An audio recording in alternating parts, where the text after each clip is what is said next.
बच्चों, कैसे हो आप मेरे प्यारे बच्चों। तो बच्चों आज हम करेंगे Newton's third law of motion. उससे पहले मैं आपको कराऊंगा कंजर्वेशन ऑफ मोमेंटम। अब जिस बच्चे ने मेरी पहले की वीडियोस नहीं देखी, न्यूटन फर्स्ट लॉ को नहीं देखा, सेकंड लॉ को नहीं देखा, उनसे एक रिक्वेस्ट है मेरे भाई, प्लीज जाकर पहले उनको देख कर आइए। देखो इतना डिटेल के अंदर यूट्यूब के ऊपर भैया किसी ने नहीं कराया। हाँ, आप सबके टीचर्स ने जिससे भी आपको पढ़ रहे हो उन्होंने बहुत डिटेल में कराया होगा आपको, लेकिन यूट्यूब के ऊपर किसी ने इतने डिटेल में नहीं कराया। और भैया जो मैं आपको कराने जा रहा हूं ना, गारंटी है आपको बहुत मजा आएगा और आपको एक्चुअल बात समझ में आएगी कि भैया मोमेंटम क्या होता था और क्या है, और कंजर्व का मतलब क्या होता है, और ये कंजर्व हमें दिखता क्यों नहीं है हर बार। भैया मैंने पेन को फेंका, पेन वहां टकरा के खत्म, नीचे आ गया, क्या ना हमारे पास बिल्डिंग मूव करी, मैंने इसको दीवार में मारा ना दीवार मूव करी, तो ऐसा होता क्यों है? कहाँ क्या मोमेंटम? कंजर्व तो नहीं है। अगर कंजर्व होता तो भैया वॉल भी पीछे जानी चाहिए थी, वापस वॉल को इधर आ जाना चाहिए था, वॉल को कभी रुकना ही नहीं चाहिए था, फिर भी वॉल नहीं मूव करती। ठीक है, मैंने ट्रक को आज खींच के पत्थर मारा, ट्रक मूव ही नहीं करा। भाई क्या मोमेंटम कंजर्व नहीं है क्या? मोमेंटम कंजर्व है, फिर भी क्यों नहीं मूव करी? तो भैया इसके पीछे एक रीजन होता है, मोमेंटम हमेशा कंजर्व रहता है, पहली बात तो ये देखो। लेकिन एक कंडीशन है, अगर वो कंडीशन फुलफिल हो रही है तो रहेगा। वो कंडीशन आपको नहीं पता ना, इसीलिए आपको एग्जांपल नहीं होते। तो भैया वो कंडीशन क्या है? फोर्स। कोई एक्सटर्नल फोर्स नहीं होनी चाहिए। आप सबने ये बात बड़ी क्लियरली पढ़ी है, एक्सटर्नल फोर्स हमेशा क्या करती है? हमेशा मोमेंटम को चेंज कर देती है। जब मोमेंटम चेंज हो जाएगा तो वो कंजर्व कहां से रहेगा मेरे भाई? That's why momentum will always conserved when there is no external force acting on it. अब भाई बात समझ में मेरे भाई? तो इसीलिए इसको ऐसे पढ़ा रहा हूं मैं आपको बड़ी डिटेल के अंदर, मजा तभी आएगा ना यार। तो चलो चलते हैं हम एक एग्जांपल लेकर। अब मेरी बात सुनो, आई एम फ्रॉम हरियाणा। अब मैं आपको बताता हूं, हरियाणा में मैं जनरली प्रेफर करता हूं भैया हरियाणा रोडवेज में बैठने का। ठीक है, और आपने एक चीज देखी होगी हरियाणा रोडवेज की, भैया लोग खुश होते हैं हरियाणा वाले बैठ के, क्योंकि भैया इसका मोमेंटम इतना ज्यादा है। मोमेंटम क्यों ज्यादा है? एक तो भैया भारी भरकम बस होती है हरियाणा रोडवेज की, और उसके बाद भी भगाते बड़ी तेज है।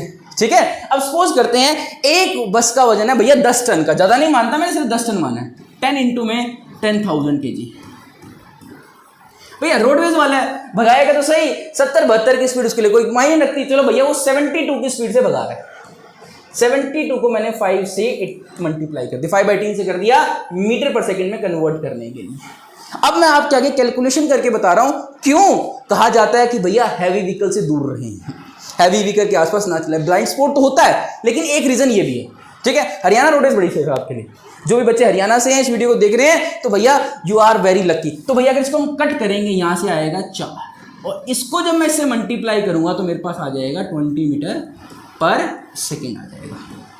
अब और देखा जाए तो 10 इंटू के अंदर 10,000, 10 ये लिखा लो 1000 हो गया हमारे पास, इंटू में ये इसका मास हो गया, और ये इसकी वेलोसिटी होगी 20 होगी, ये वेलोसिटी होगी इसकी। ठीक है, वेलोसिटी होगी 20 मीटर पर सेकंड। तो कितना आ जाएगा? 1 2 3 4 5, 2 इंटू में 10⁵5 मोमेंटम आ जाएगा इसका।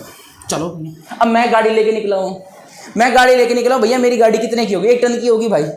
इससे ज़्यादा क्या होगा? वैसे 700-800 किलो की हमारे पास गाड़ी होती है, 1 टन की भी मान ली भैया मैंने, 1000 किलो की मेरी गाड़ी होगी। अब देखो भैया मेरी गाड़ी अगर टकराती है इससे तो क्या होगा? सिर्फ खड़ी गाड़ी है भाई मेरी, 10⁵5 है। चलो इसको लिख देते हैं 1 2 3 4 5 इंटू में 1 टन ले 1000 इंटू में वेलोसिटी 3 से 3 जीरो कट गई भाई साहब। अब मेरी गाड़ी को जो वेलोसिटी मिलेगी वो कितनी होगी भैया? 200 मीटर पर सेकंड की वेलोसिटी जो है मेरी गाड़ी को मिल जाएगी। अब आपके लिए लग रहा है भाई 200 की स्पीड तो है, 200 मीटर पर सेकंड है मेरे भाई। और अगर मैं इस 200 मीटर पर सेकंड को 1855 से मल्टीप्लाई कर दूं तो मेरे पास कितना आता है पता है आपको? मेरे पास आएगा ये आंसर मेरे पास मेरे भाई 720 किलोमीटर पर आवर की स्पीड।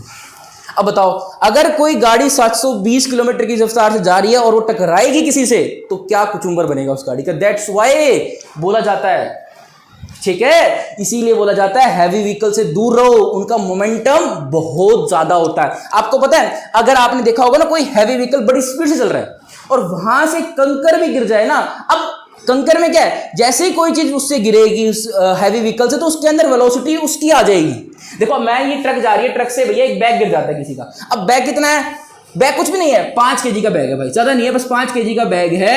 और अब ट्रक हमारी हरियाणा रोड पे चल रही है 20 से, तो इसका भी मोमेंटम हो जाएगा कितना, 20 की स्पीड से चल रही है, 20 मीटर पर सेकंड की स्पीड से चल रही है, इसका मोमेंटम भी हो जाएगा मेरे पास 100 का मोमेंटम हो जाएगा।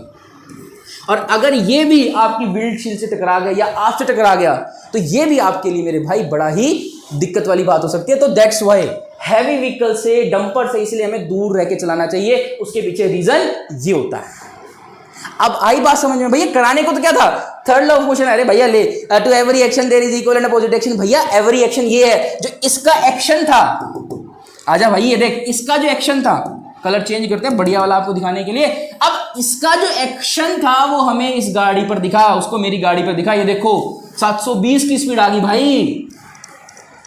To every action there is equal and opposite reaction. तो भैया मेरी गाड़ी ने भी इसको धक्का लगाया होगा, लेकिन इसका वजन इतना था, इसका मोमेंटम इतना था, इसको कुछ फर्क नहीं पड़ता।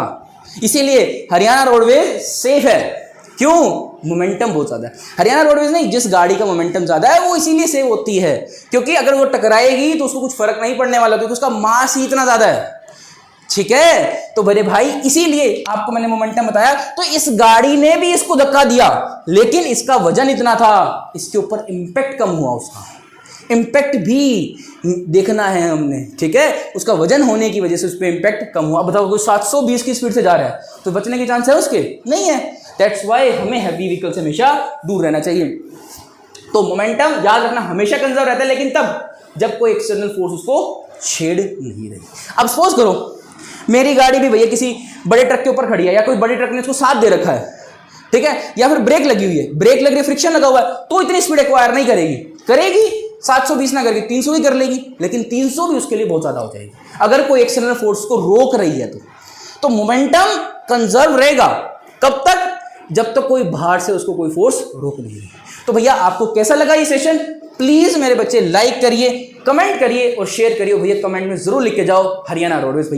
भैया ऐसा है एक्चुअल के अंदर, तभी आपको बोला जाता है कि हैवी व्हीकल से दूर रहे। तो मैं था आपका अपना teacher Rajat Sachdeva. Thank you मेरे भाई।